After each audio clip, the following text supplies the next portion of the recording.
Olá, amigos! Muito bem-vinda, muito bem-vindo a mais um bate-papo nessa semana de eventos digitais do Water Summit 2020, a reunião de cúpula sobre a água, uma iniciativa do consórcio PCJ que tem o objetivo de debater problemas e soluções para a sustentabilidade hídrica, além de dialogar sobre os objetivos do desenvolvimento sustentável propostos pela Organização das Nações Unidas, a ONU.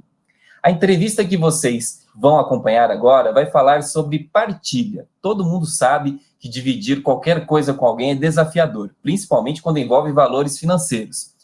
E quando envolve água, então? Aí complica ainda mais, né? E se essa mesma água tem de ser dividida com outro país? E se esse país fosse uma potência mundial?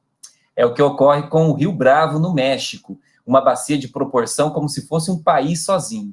A Bacia do Bravo possui mais de 226 mil quilômetros quadrados, dos quais 49,5% estão situados no território mexicano, tendo suas nascentes nas montanhas San Juan, no estado norte-americano do Colorado, nos Estados Unidos. Só para se ter uma ideia, as bacias PCJ aqui no interior do estado de São Paulo, a nossa área de atuação, a área de atuação do consórcio, possui pouco mais de 14 mil quilômetros quadrados, ou seja, apenas 6% do tamanho da bacia mexicana. A sua magnitude também traz grandes desafios de gestão e compartilhamento de água que se somam a uma crise humanitária. Muitos refugiados da América Latina tentam cruzar as perigosas águas do Rio Bravo para tentar a vida na América. Em dado mais recente da Patrulha de Fronteira dos Estados Unidos, pelo menos 283 pessoas morreram ao tentar cruzar a divisa com o México em 2018, que é o dado mais recente. Mas existem ativistas de direitos humanos que acreditam que esse número pode ser ainda maior. Estes são alguns dos temas que vamos abordar com o nosso convidado, o presidente do Conselho da Bacia do Rio Bravo, que é o equivalente aqui ao nosso comitê de bacia, o senhor Ramon Morga Saravia, que possui 38 anos de experiência com os setores agropecuário e de água. Saravia é formado em licenciatura em Economia Política e Teoria Econômica pela Universidade Autônoma Metropolitana, da Unidade Iztapala, no México. Ele também possui mestrado de Métodos Alternativos de Solução de Conflitos pela Universidade Autônoma de Nuevo León. Sua experiência profissional acumula passagens por importantes instituições mexicanas e internacionais, como a Comissão Nacional de Água, a Secretaria de Agricultura e Recursos Hídricos e os serviços prestados ao governo do estado de Nuevo León e de Monterrey. Ele também é membro da Sociedade Mexicana de Águas, da Water Environment Federation e da American Water Works Association. Agora, portanto, peço licença a você que está nos acompanhando aqui no Water Summit, porque eu vou fazer a entrevista conversando em espanhol com o nosso convidado. Hola, Ramón, muy bienvenido a nuestra charla. Es un placer muy grande para nosotros del Consorcio PCJ recibirte acá en nuestro evento digital. Bienvenido. Murilo, ¿cómo te va? Muy buenos días, Murilo. Qué gusto de verte, saludarte y bueno, a tus órdenes. Aquí estamos para coadyuvar con el esfuerzo que ustedes están haciendo en estas transmisiones. Es interesante que, para decirle a la audiencia, que tuve la oportunidad de conocer a Ramón durante un evento en la Ciudad de México el último año, donde hablamos mucho sobre las diferencias del agua, de la gestión del agua en México y también acá de la gestión brasileña. Es un honor muy grande para nosotros estar contigo y poder compartir con nosotros las experiencias del Consejo de la cuenca del Río Bravo. Primeramente, Ramón, ¿por qué el Río Bravo se llama Río Bravo en México, pero en Estados Unidos es Río Grande? Explícanos un poquito esa diferencia del nombre del río. Sí, bueno, fíjate que del lado americano, el Río Grande, así se le denominó. No perdamos la visión de que el territorio del lado americano era un territorio mexicano. Nosotros perdimos la mitad del territorio en una guerra con Estados Unidos en 1847-48, y el Río Grande, pues era el Río Grande. Sin embargo, cuando se hace esa división del territorio, donde el río se convierte en el límite fronterizo, entonces del lado mexicano se decide denominarlo el Río Bravo, por los Bravos del Norte.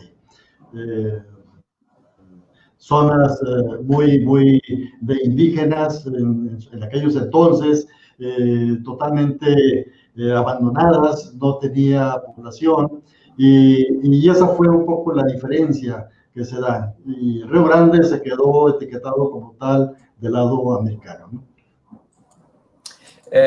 Ramón, la cuenca del Río Bravo es casi un país solo. A comparación con las cuencas PCJ en Brasil, nuestra cuenca posee 14.178 kilómetros cuadrados, ante los monstruosos más de 226.000 del Río Bravo. ¿Cuáles son los mayores problemas para solucionarse en una cuenca que es casi una nación? Sí, Murilo, sí, efectivamente es una cuenca muy grande. Es una cuenca en su conjunto, tanto del lado americano como del lado mexicano, tienen el territorio sumado de Ecuador y Uruguay en toda la cuenca. Si la vemos del lado mexicano exclusivamente, casi es igual a la superficie de Ecuador. Es igual, es muy parecido o muy equivalente a la superficie de Uruguay y Nicaragua, es un poquito menos, pero también es una superficie muy similar a lo que sería Uruguay, Guatemala y Costa Rica. De esas dimensiones, la cuenca del Río Bravo. Ahora, ¿cuáles son los principales problemas del Río Bravo? Mira, el Río Bravo está ubicado en la franja fronteriza de los grandes desiertos del mundo. Y en esa franja, la precipitación promedio anual es muy baja, solamente alcanza una precipitación de 480 milímetros en promedio en toda la cuenca. Es muy baja la precipitación, es una precipitación errática, llueve muy poco, muy localizado en la sierra y con una gran extensión de desierto.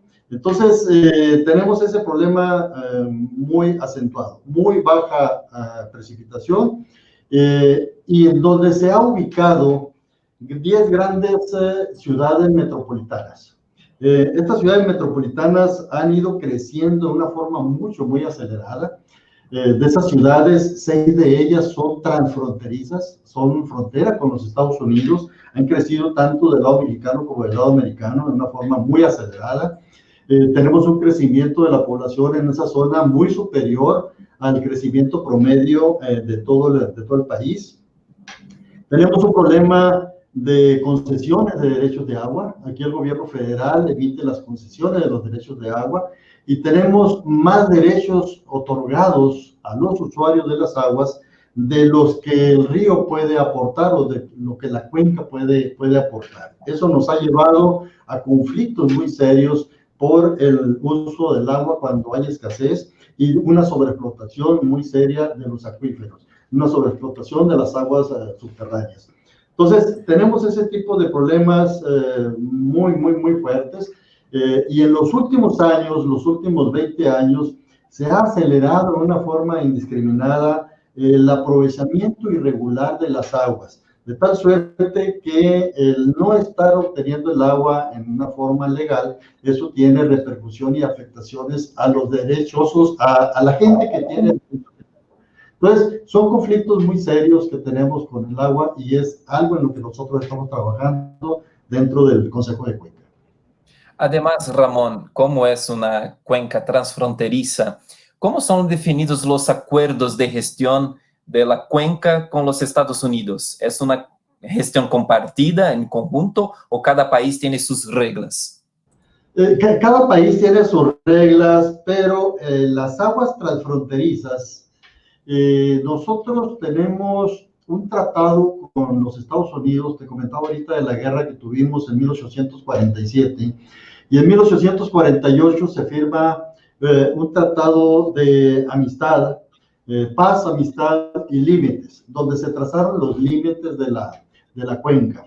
En 1889 se crea la Comisión Internacional de Límites en ambos países. Es una comisión que se encarga de definir exactamente y estar vigilando y cuidando que los límites estos pues, se sigan respetando como tal. Más adelante se le incorpora la atribución también de manejar el agua a esa comisión, ahora la CILA, Comisión Internacional de Límites y Agua. Con esta comisión, en 1906, se lleva a cabo una convención entre México y Estados Unidos para nosotros recibir agua del Río Grande, vaya, todo el agua que baja del Río Grande, de las montañas rocallosas, recibir 74 millones de metros cúbicos aportados hacia el lado mexicano, a la altura de Ciudad Juárez, que es donde se conecta para convertirse en frontera a partir de Ciudad Juárez hasta el Golfo de México por 200.000 kilómetros. Se convierte en frontera. Luego, posteriormente, en 1944, se hace un tratado con los Estados Unidos para un tratado sobre aguas, para el manejo de las aguas de Estados Unidos. Parte de las aguas, en este tratado se incorporan 3 ríos de México. El río Tijuana, que es un río muy pequeño, con una cuenca de 4.400 kilómetros cuadrados, realmente no lleva agua, no tiene agua, la baja precipitación no lo permite, sirve básicamente para desfogar las aguas residuales de la ciudad de Tijuana. El río Colorado, que es una cuenca enorme, una cuenca de 665.000 kilómetros cuadrados en ambos lados de la frontera, pero México tiene un pedacito muy pequeño. Y nosotros en ese tratado del río Colorado estamos recibiendo 1.860 millones de metros cúbicos para el Valle de Mexicali y de Sonora. Eso es la cuota que nos toca del río Colorado a México. Y en el río Bravo es al revés. Nosotros le entregamos agua a Estados Unidos a través del río Bravo. Son 2.160 millones de metros cúbicos los que tenemos que entregarle en periodos de 5 años. Que equivale aproximadamente, dividiéndolos en forma lineal, a 431.7 millones de metros cúbicos anualmente, el compromiso que tenemos para entregarle a los Estados Unidos. Y de esa forma, la Comisión Internacional de Límites y Agua es la que se encarga de llevar a cabo la contabilidad de lo que ellos nos entregan y lo que nosotros le entregamos a Estados Unidos. Ese tratado es muy benéfico para México. Recibimos nosotros 4 veces más agua de la que estamos comprometidos a entregarle a ellos, ¿no? Y Ramón, ya que estamos hablando de reglas, uno de los desafíos de la cuenca del Río Bravo es que atraviesa 5 grandes regiones mexicanas: Chihuahua, Coahuila, Nuevo León y Tamaulipas. O sea, además de ser una cuenca transfronteriza, hay que gerenciar también las diferentes reglas y pensamientos de regiones nacionales. ¿Cuáles son los mayores desafíos para hacer la gestión de la cuenca interna con las regiones mexicanas? Sí, Murilo, es un problema serio. Agregamos también aquí a Durango. Ahí nace el río Bravo del lado mexicano, nace justamente en la Sierra Madre Oriental, en el estado de Durango, Chihuahua, y luego atraviesa Coahuila, Nuevo León y Tamaulipas. La cuenca son 3.000 kilómetros de longitud, es bastante larga. Traemos un paradigma muy serio que se ha establecido en nuestros países, en América Latina en general y en lo particular en México, un paradigma donde el hecho de tener un gobierno federalizado, entonces la federación nos establece límites políticos que no están acordes a los límites ideológicos, de tal suerte que esos límites políticos, toda la planeación, los presupuestos, se canalizan justamente a esas áreas políticas. Entonces, se vuelve muy difícil cuando queremos manejar el agua por cuenca hidrológica, precisamente por la soberanía de los estados. Los estados tienen sus propias soberanías y quieren ellos pues tener también su voto y tener sus participaciones. Sin embargo, cuando nosotros en la Ley General la Ley de Aguas Nacionales, que se hace en México en 1992 y es vigente desde entonces, se establecen los consejos de cuenca, y justamente el Consejo de Cuenca viene a dar la aportación para la gestión del agua por cuenca hidrológica.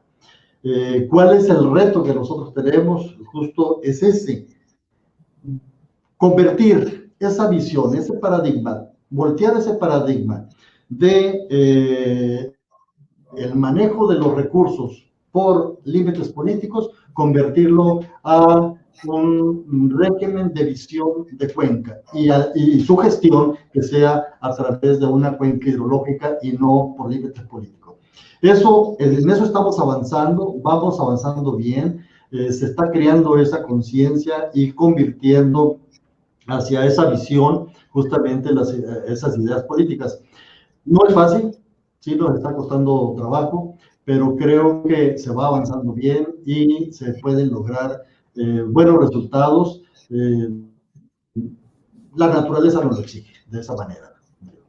Y Ramón, acerca de las inversiones de la cuenca del Río Bravo, ¿son oriundas solamente del cobro del agua o hay otras fuentes? ¿Cómo se da la división de los recursos con los proyectos? Sí, fíjate que en México tenemos una legislación que nos ayuda considerablemente, una ley de contribución de mejoras de obras de infraestructura hidráulica, aunque esa ley es para recuperar las inversiones que se hagan, no ha tenido todo el éxito que nosotros deseáramos. Y tenemos otra ley, la Ley Federal de Derechos, en la cual se establece el cobro por la explotación, uso o aprovechamiento de las aguas nacionales. Y con esa ley sí se tienen ingresos considerables, ingresos muy importantes, justamente para la gestión del agua. Y los estados y los municipios se cobran las cuotas por los servicios que se prestan para el suministro de agua potable, alcantarillado y saneamiento. En las áreas agrícolas, por ejemplo, también se cobran cuotas de aportación por la infraestructura y para la operación y mantenimiento de la infraestructura. Generalmente las inversiones que se hacen son por ingresos propios que se tienen, por los derechos que se pagan o los servicios que se prestan en materia de aguas. Generalmente de ahí provienen. Y en ese sentido, pues las inversiones están canalizadas de esa forma. Sin embargo, se recauda más de lo que se invierte, Murilo. Desgraciadamente, en México, la Secretaría de Hacienda, la caja recaudadora, se queda con muy buena parte de la inversión o de las aportaciones que se hacen, de los derechos que se cobran por materia de agua. Se cobra más de lo que realmente se invierte. Y Ramón, los cambios climáticos, ahora quiero adentrar en el tema de los planes. Los cambios climáticos, con sus eventos extremos, causan varios impactos por varias partes alrededor del mundo. ¿El plan de la cuenca del Río Bravo ya contiene medidas de prevención y contingencia a estos impactos? ¿Cómo está la elaboración de este plan de cuenca? Sí, Murilo, fíjate que en México en el 2012 se emitió la Ley General de Cambio Climático y derivado de esta ley todas las acciones, el mismo programa regional hídrico que tenemos en proceso de elaboración tiene que apegarse a esta ley, tiene que captar todos los principios que trae el cambio climático.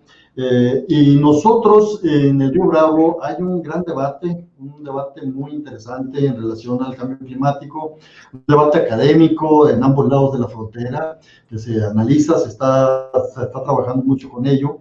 Y en Río Bravo, particularmente en el Consejo de Cuenca, nosotros estamos tratando de incursionar, todavía no entramos a fondo porque traemos otras prioridades, pero sí estamos entrando en mayor conocimiento del impacto que pudiera tener el cambio climático en la cuenca del Río Bravo. Hay muchas versiones, muy encontradas, como en todo el mundo. Hay muchas versiones muy encontradas en las que hay muchas contradicciones. Si el impacto va a ser hacia mayores sequías o si el impacto va a ser hacia mayores lluvias. No tenemos un parámetro así más o menos preciso o acercado que sea confiable. Sin embargo, el debate ahí está en la mesa, se está haciendo, tenemos muchos foros de discusión en los que poco a poco nos tendremos que ir acercando justamente a un mayor conocimiento sobre el cambio climático, pero sí es un tema que tenemos nosotros presente y estamos trabajando con ello. ¿Y cómo está, para que nosotros podamos saber un poquito más del comportamiento del clima en la cuenca del Río Bravo? ¿Cómo está las lluvias y las sequías este año en la cuenca? ¿Está teniendo más sequías o más lluvias? ¿Cómo está esta ocurrencia de eventos climáticos extremos en la cuenca? Mira, la cuenca tenemos una precipitación, lo decía hace rato, muy errática. Tenemos un ciclo histórico de precipitaciones en las que está llevando más o menos una normalidad. No se ven disparos muy serios porque siempre ha sido así de errático como te lo señalo, así como puedes tener precipitaciones normales con una cierta normalidad. De momento, estas se caen y tenemos un problema de sequía durante un periodo prolongado o al revés, con muchas precipitaciones. Entonces, todavía el histograma que nosotros conocemos no se ha visto muy desfasado. Más o menos trae un comportamiento normal. México, el agua que precipita en México proviene de las tormentas tropicales, proviene de las acciones ciclónicas, tanto por el Golfo como por el Pacífico. En la cuenca del Río Bravo, la mayor precipitación normalmente proviene por el Pacífico, o provenía por el Pacífico. Sin embargo, hay algunas versiones de algunos climatólogos que han estado estudiando la climatología y la información histórica y están señalando que en los últimos años, los últimos 10 años posiblemente, está empezando a ingresar mayor humedad por el Golfo de México. Entonces, dicen ellos que está cambiando un poco el clima. Este año particularmente tuvimos un problema serio con el cumplimiento del tratado de aguas con los Estados Unidos, justamente por estar pasando un periodo de sequía de los últimos 5 años. Un periodo en el que fue anormal. Llovió, hay 6 ríos tributarios para cumplir con el tratado. Primero llovió en uno de esos tributarios y el último año o el penúltimo año más bien del cumplimiento solamente llovió en uno de los ríos tributarios, que es el más importante. Entonces, en la misma cuenca tenemos un problema donde la lluvia no es normal en toda la cuenca. Difiere. En la cuenca alta a veces llueve y a veces llueve en la cuenca baja y viceversa. Entonces, es muy anormal la lluvia en Río Bravo. Sí, y hay que vivir con ella. Sí, porque es como si fuera un país. Es una cuenca que es casi un país. Así es. Así es. Muy larga, una cuenca muy larga. Entonces, sí tenemos una normalidad muy curiosa. Mira, aquí en el estado de Nuevo León, donde yo radico, yo vivo en Monterrey, tenemos una cuenca cercana al río San Juan. El río San Juan es un afluente del río Bravo y hay una cuenca enseguida que es el río San Fernando. El río San Fernando tradicionalmente siempre ha tenido agua. Sin embargo, ahorita tenemos del orden de 10 años que la precipitación ha ido hacia la baja. No le ha entrado humedad. Ahorita tenemos problemas porque de ahí nos abastecemos parte del agua del área metropolitana y no le está entrando humedad a esa cuenca y tenemos una presa muy grande ahí y esa presa ha ido a la baja, no ha recuperado volumen en los últimos 10 años. Así cada año está teniendo menos. Ahorita está en el nivel mínimo y acaba de pasar la temporada de lluvias y no agarró nada de agua. Está serio, Murilo. Recuperarse. Mande. Ella no consigue recuperarse, la presa no se recupera. No, en este año ya no. Acaba de pasar la temporada de lluvias que termina normalmente en el mes de septiembre-octubre, que es cuando llueve en esta cuenca, y no agarró agua. Mira, es una presa de 300 millones de metros cúbicos de capacidad, al Namu, y al inicio de la temporada de lluvias, nosotros traíamos 90 millones. Después de la temporada de lluvias llegamos a 98 millones. 8 millones fue todo lo que agarró en toda la temporada de lluvias. Entonces vamos a entrar al periodo de secas con la presa vacía. ¿Sí? Entonces, sí es anormal, se ha venido reduciendo. El año pasado teníamos 130 millones, el año antepasado teníamos 150 después de la temporada de lluvias. El año anterior andábamos en 180, pero te digo, han venido muchos años hacia la baja y nunca se han recuperado a los niveles de tener una presa pues arriba del 80% o del 100%. Es un gran desafío, ciertamente. Ramón, hay un otro tema que me gustaría de hablar contigo ya por finalizar nuestra charla.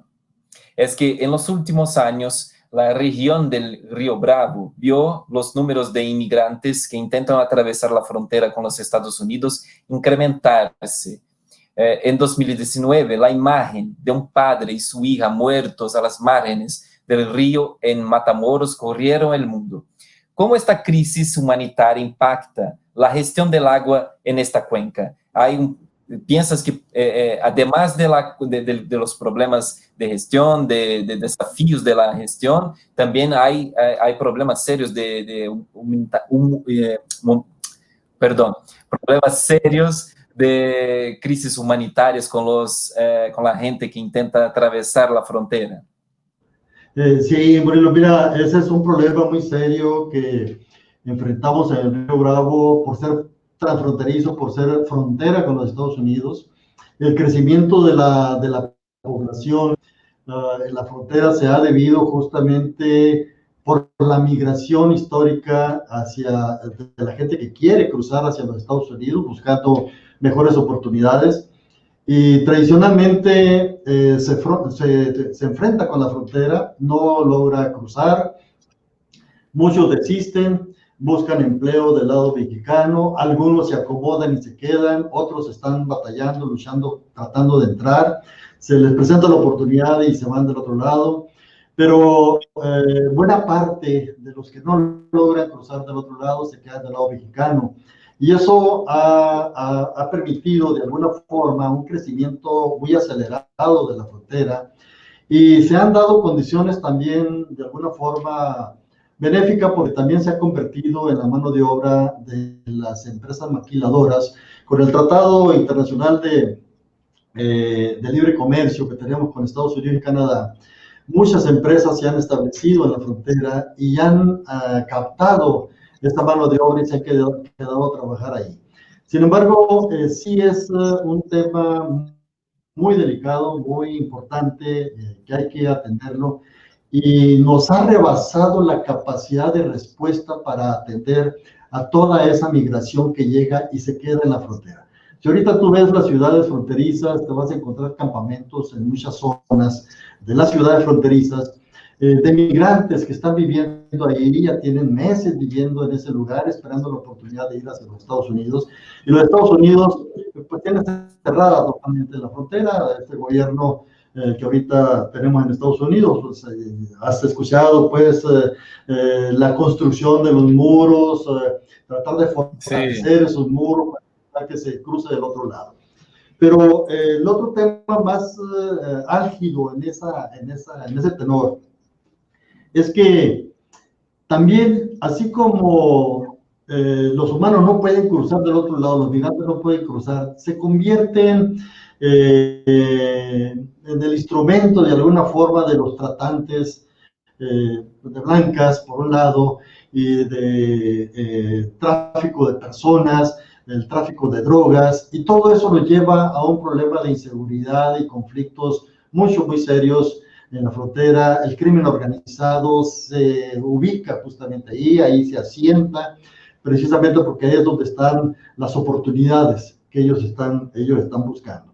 Entonces, se vuelve un problema muy serio para el país, para los gobiernos fronterizos, los gobiernos locales, tanto los municipales como el Estado, la misma federación, se vuelve un problema muy serio. En cuanto a la gestión del agua, sí, afortunadamente en la frontera se han creado los instrumentos para dotarles de agua a las ciudades fronterizas y estas están preparadas con agua. Es decir, sí hay manera de satisfacer las necesidades de agua. Sin embargo, el problema es mucho más serio que nada más el agua. Allí el problema es un problema humanitario, es un problema de derechos humanos, es un problema que nos rebasa y nos está rebasando con todo la gestión que como gobierno podemos hacer. Bueno, Ramón, infelizmente nuestro tiempo de entrevistas se está agotando. Ha sido una charla interesante y llena de nuevas informaciones acerca de nuestros amigos mexicanos. En el nombre de la directoría del Consorcio PCJ, me gustaría de dejarte nuestras puertas abiertas para nuevos enlaces y posibles acuerdos de cooperación con el México, en especial con la cuenca del Río Bravo. Una vez más, muchas gracias por haber aceptado a nuestra invitación y su participación en el Water Summit 2020 del Consorcio PCJ. Fue una entrevista memorable. Muchas gracias. Muchas gracias, Murilo. Estoy a tus órdenes. Lo que se ofrezca de Río Bravo, por favor, no dudes en comunicarte. Muchas gracias a tu auditorio. Estamos a tus órdenes, Murilo. Y te invito e invito a todos los técnicos y todos los participantes del Consejo de Cuenca del Río Bravo a seguir participando del Water Summit acá con nosotros en Consorcio PCJ. Gracias, Murilo. Bom, e por fim, gostaria de lembrar a você que está acompanhando aqui o Water Summit para ficar atento à nossa programação. Para receber o seu certificado de participação, é necessário marcar presença em todos os eventos, sejam eles gravados ou ao vivo. O Water Summit conta com diversas atividades virtuais, como as rodas de conversas, os webinários, as outras entrevistas, eventos ao vivo, enfim, não perca nenhum deles. Todos estão disponíveis aqui no site oficial do evento. Um abraço a todos e até a próxima!